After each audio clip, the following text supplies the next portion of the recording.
ತಡಿಮಾಲಂಗಿಯ ಮಹಾರಹಸ್ಯ. ಅಯೋಧ್ಯೆಗೂ ಈ ಭೂಮಿಯ ನಂಟು. ಮೈಸೂರು ಎಂದಾಕ್ಷಣ ನಮ್ಮೆಲ್ಲರಿಗೂ ಮನಸೆಳೆಯುವ ತಾಣಗಳ ಪೈಕಿ ತಲಕಾಡು ಕೂಡ ಒಂದು.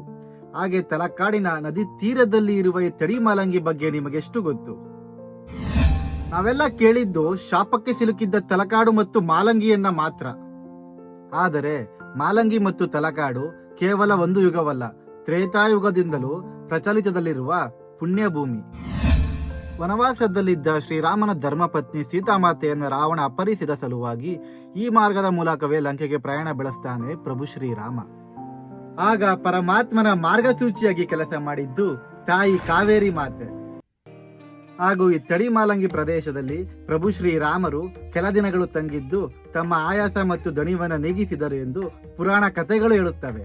ಇದಕ್ಕೆ ಸಾಕ್ಷಿ ಎಂಬಂತೆ ಆಗ ತಡಿಮಾಲಂಗಿಯಲ್ಲಿ ಪ್ರಭು ಶ್ರೀರಾಮರು ತಂಗಿದ್ದ ಸ್ಥಳದಲ್ಲಿಯೇ ಈಗ ಶ್ರೀರಾಮ ಮಂದಿರವಿದೆ. ಹಾಗೂ ಪ್ರತಿ ವರ್ಷ ತಡಿಮಾಲಂಗಿಯಲ್ಲಿ ಶ್ರೀರಾಮನವಮಿ ಎಂದು ಗರುಡ ಕಾವೇರಿ ನೀರಿನಲ್ಲಿ ಮುಳುಗಿ ಶ್ರೀರಾಮರ ಪಲ್ಲಕ್ಕೆ ಸುತ್ತ 3 ಬಾರಿ ಪ್ರದಕ್ಷಿಣೆ ಹಾಕುತ್ತಾನೆ. ಗರುಡ ಬಂದು 3 ಬಾರಿ ಪ್ರದಕ್ಷಿಣೆ ಹಾಕಿದ ನಂತರವಷ್ಟೇ ಪ್ರಭು ಶ್ರೀರಾಮ ದೇವಾಲಯಕ್ಕೆ ಪ್ರವೇಶ ಮಾಡುತ್ತಾನೆ. ಈ ಮನಮೋಹಕ ದೃಶ್ಯವನ್ನ ನೋಡಲೆಂದೇ ಹಲವು ಭಕ್ತಾದಿಗಳು ಸೇರಿರುತ್ತಾರೆ. ನೀವು ಈ ದೃಶ್ಯವನ್ನ ಕಣ್ತುಂಬಿಕೊಳ್ಬೇಕಾ?